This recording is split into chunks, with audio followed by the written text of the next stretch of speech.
Holy shit, she's still fucking breathing. Dude, what's the game plan? I want you to be quiet. Tell you right now, you Stop. fucking asshole! Stop. Just take it. Can you take it down?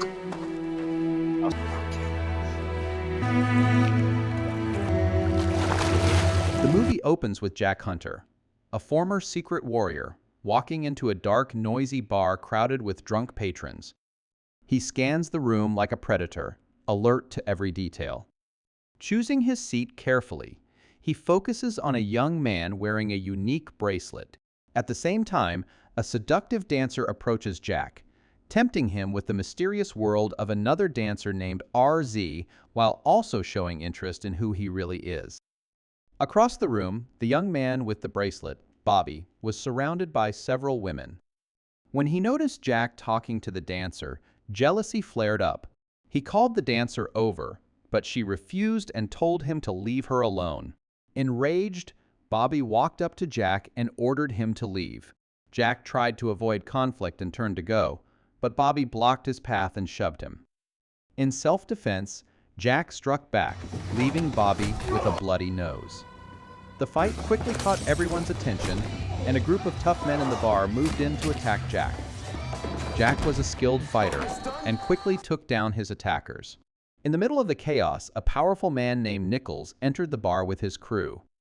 Nichols was not only a businessman, but also a crime boss. His men surrounded Jack and forced him to put his hands on the bar. To Jack's surprise, Bobby turned out to be Nichols' son. When Jack refused to reveal who he was, Nichols ordered one of his henchmen to knock him out. Jack woke up in a police station and found Nichols waiting for him with questions. Jack refused to answer, which only fueled Nichols' anger. Nichols then ordered one of his men to make Jack talk. After Nichols left, someone pulled out a photo they had found among Jack's belongings and showed it to him in the interrogation room. Then they placed a bag over his head and tried to suffocate him.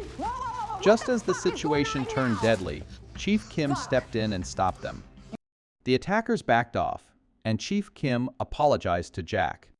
Just as Chief Kim was about to release Jack, he suddenly turned on her and took her hostage at gunpoint. He calmly assured her she would be safe if she followed his orders. Holding Kim at gunpoint, Jack moved through the police station lobby and escaped in a police car. Meanwhile, Nichols returned home, where he lived with his sister, Maggie. Still furious, he stormed into Bobby's room and demanded answers about Jack's true identity. Bobby admitted he didn't know much, but insisted he could handle the situation. Nichols scolded him harshly for always creating problems.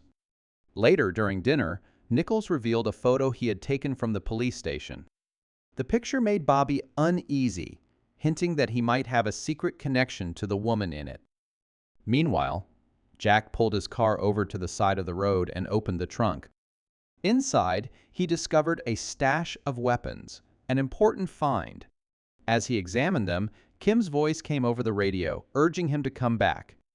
But Jack refused, saying he had to uncover the truth about his missing daughter, the woman in the photo. At the end of the day, Nichols and Maggie met with a wealthy landowner and a politician. Together, they planned to profit from a huge underground water source beneath a neighborhood by forcing the residents to move out. They believed the water deal would bring them great wealth. Later, they returned to their luxurious home. While Nichols stepped outside to smoke, Maggie stayed inside alone. Suddenly, Jack appeared with a gun and confronted Nichols. Pointing the weapon at him, Jack demanded to know where Nichols' daughter, Melissa, was and threatened to pull the trigger. As the tension rose, Bobby, Nichols' son, entered the scene. Jack demanded answers and pressed Nichols to tell the truth. Shaken with fear, Bobby confessed that he had been involved in Melissa's disappearance, but claimed he never meant to hurt her. He admitted that their relationship was complicated and revealed that the bracelet had come from her. At a party, however, Bobby pressured Melissa into taking dangerous drugs, which led to her overdose. Enraged, Jack shot and killed Bobby. Hearing the gunfire, Maggie fired back at Jack in revenge. Bobby died in Nichols' arms, driving him into a fury. Nichols then ordered his men to hunt Jack without mercy. Severely wounded, Jack stumbled through a forest of palms, fighting to stay ahead of the gunmen. Bullets tore past him, but he managed to avoid being hit. Despite his pain and fear, he kept moving and fired back to slow them down. Victor, one of Nichols' most trusted men, led the group chasing Jack. Exhausted, Jack paused to rest and removed his heavy gear to stop the bleeding. As the men drew closer, one of them neared his hiding spot. Jack seized the chance, swiftly took him down, and then surprised another man with a precise shot that killed him instantly. Back at the police station, Kim briefed her colleagues about Jack. At the same time, Deputy Bart Bartlett received a phone call from a man named Stone. Stone told Bartlett to head to the farm, but warned him not to inform Kim. Bartlett went with Stone and soon heard gunfire in the distance. As they searched, they came across one of Stone's men, shot and dying. Panic struck Bartlett, and he ran, leaving Stone behind. Realizing Jack had slipped away, Stone decided to use a drone to track him. Meanwhile, as Bartlett fled, Jack suddenly ambushed him at gunpoint. Bartlett begged for his life, insisting he was a good, innocent cop. Jack spared him, but ordered him to tell only Kim where he was, and no one else. Afterwards, Jack found a small shack where he hid and treated his wounds. Back at the police station, Bartlett reported everything to Kim. Meanwhile, the police chief arrived at the farm, where Victor spoke with Nichols. Victor urged them to settle the problem quickly, so it wouldn't interfere with their business plans. Kim and Bartlett were shocked and concerned when they learned about the situation. Bartlett suggested asking for help from neighboring districts, but Kim feared that bringing others in could provoke Nichols. They decided to continue the investigation on their own. Kim also wanted to meet Jack to learn more about his daughter, but she worried his desperation might drive him to do something reckless. Nichols confided in Maggie, worried that Jack might come after him for revenge. Maggie reassured him, promising they would deal with Jack and keep their business safe, even though their relationship was strained. That night, Jack sat alone in a warehouse, lost in thought. Memories of his past surfaced, especially a meeting with his former Black Ops commander, Murphy. He recalled how his life had been consumed by work, leaving little time for his daughter, Melissa. Melissa had fallen into drug addiction, and Jack had once introduced her to a friend who also struggled with drugs. His absence from her life left her deeply angry and resentful. Jack remembered the last time he tried to reconnect with her after many years apart, but she could not forgive him for not being there when she needed him most. In his heart, he longed for a second chance with her. The next day, Murphy arrived at Nichols' mansion by helicopter. He brushed off Maggie's questions and went directly to Nichols. Murphy declared that he was the only one capable of catching Jack and warned Nichols not to underestimate him. He also revealed that he knew plenty about Nichols' security company and his powerful connections. Murphy offered to help capture Jack alive, but Nichols insisted on killing him. Jack took shelter in a shack and slept for a long time. The next day, he woke to find a group of soldiers led by Stone surrounding him with guns drawn. They launched a fierce attack, but Jack fought back with all his strength, disarming them and breaking their assault. In the end, he stood over a wounded Stone, determined to get answers. Nichols overheard the chaos on the radio, while Murphy once again insisted that Jack be taken alive. Maggie, however, was determined to see him dead. Kim went to the farm in search of Jack and eventually found him. She pointed a gun at him, but Jack calmly told her that if he had wanted to hurt her, he would have already done it. Trusting her as a capable cop, Jack asked for her help in bringing down Nichols. He believed she might know something about his daughter, Melissa's disappearance. Jack urged Kim to investigate Melissa's case and promised he would reach out when the time came. Jack returned to the warehouse, where Stone sat tied up and bloodied. Holding a knife to his throat, Jack demanded the truth about Melissa. Stone confessed that he had been at the party when Melissa overdosed and had been caught in a compromising situation with Bobby. After sending everyone else away, he planned to exploit her while she was weak. In his careless words, Stone revealed that Melissa was no longer alive. Overcome with rage and grief at the loss of his daughter, Jack stabbed Stone in the neck, killing him. Murphy spoke with Victor, saying he would succeed where Nichols had failed in dealing with Jack. He then went to the police station to meet Kim and Bartlett, ordering them to keep everything secret. Together, they studied the farm map and realized that Jack was not trying to escape. He was seeking revenge on Nichols. Suddenly, Jack's voice came through the radio. Murphy told him to surrender and warned that a special forces unit could be sent after him. But Jack placed his trust in Murphy and declared that he wanted justice for Melissa, whom he saw as his daughter. He vowed to take down everyone responsible for what happened to her, beginning with Nichols. Murphy warned Kim and her team to prepare for a major battle because Jack was coming.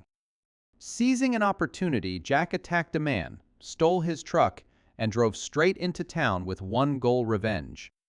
As night fell, Murphy positioned his men across several buildings, ready for the fight. When Jack entered town, he overheard the mercenaries discussing their positions and how they planned to hunt him. Jack prepared his rifle for the coming battle. A skilled sniper spotted him and fired, but missed. Instantly, a massive gunfight broke out. Mercenaries gathered in the town hall courtyard, and the night echoed with relentless gunfire and chaos. Jack showed his skill by taking down the sniper and several trained fighters. They tried to close in on him, but he eliminated them one by one. A grenade exploded nearby, briefly stunning him, but Jack managed to get back on his feet and run. The mercenaries pursued him into a building, where he took cover. Meanwhile, Murphy ordered Kim and Bartlett to quickly find a vehicle and escape from the town hall. At the same time, two men closed in on the building where Jack was hiding. He swiftly took down the first man, then fought a brutal battle with the second. In the end, Jack overpowered him and came out on top. Kim was driving away from the building when Jack suddenly stepped in front of the car, forcing her to stop. He got inside and demanded that they take him to Nichols.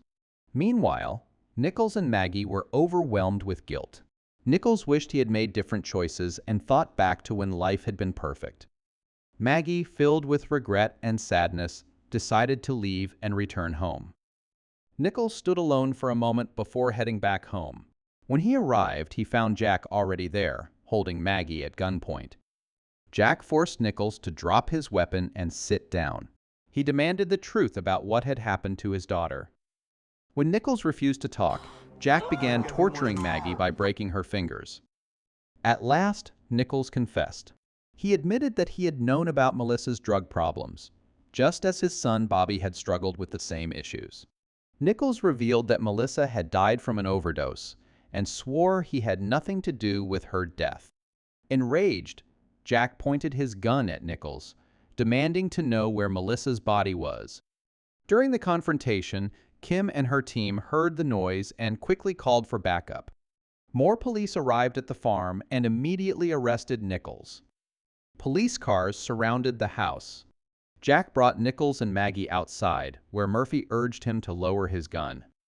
Overcome with grief for his daughter, Jack broke down in tears. Soon after, the truth came out. Melissa had not died at the party. She was still alive when Nichols and Bobby took her to the lake. Bobby wanted to save her, but Nichols insisted it was too late and claimed Melissa had caused too many problems. Nichols argued with Bobby and then told Stone to take him home. After that, Nichols dragged Melissa into the lake and forced her underwater until she drowned. Jack kept his gun pointed at Nichols, while Maggie stood by, ready to take revenge for what he had done to Melissa. Murphy tried to calm Jack while his team arrested Nichols and Maggie. Jack, exhausted and covered in blood, could only watch. Kim came to him and urged him to get help. Jack thanked her for always believing in him, and she reminded him that Melissa would be proud he had fought for justice. After some time, Jack left the scene, lost in thoughts of Melissa and imagining her walking beside him, holding his hand. Meanwhile, Bartlett was transporting Nichols and Maggie when a black truck suddenly blocked their way. He tried to reverse, but Murphy appeared with a machine gun and ruthlessly gunned them down for what they had done to Melissa. The story closes with a grim lesson: never cross a determined father seeking revenge. because you might meet an unexpected end at the hands of someone waiting in the shadows.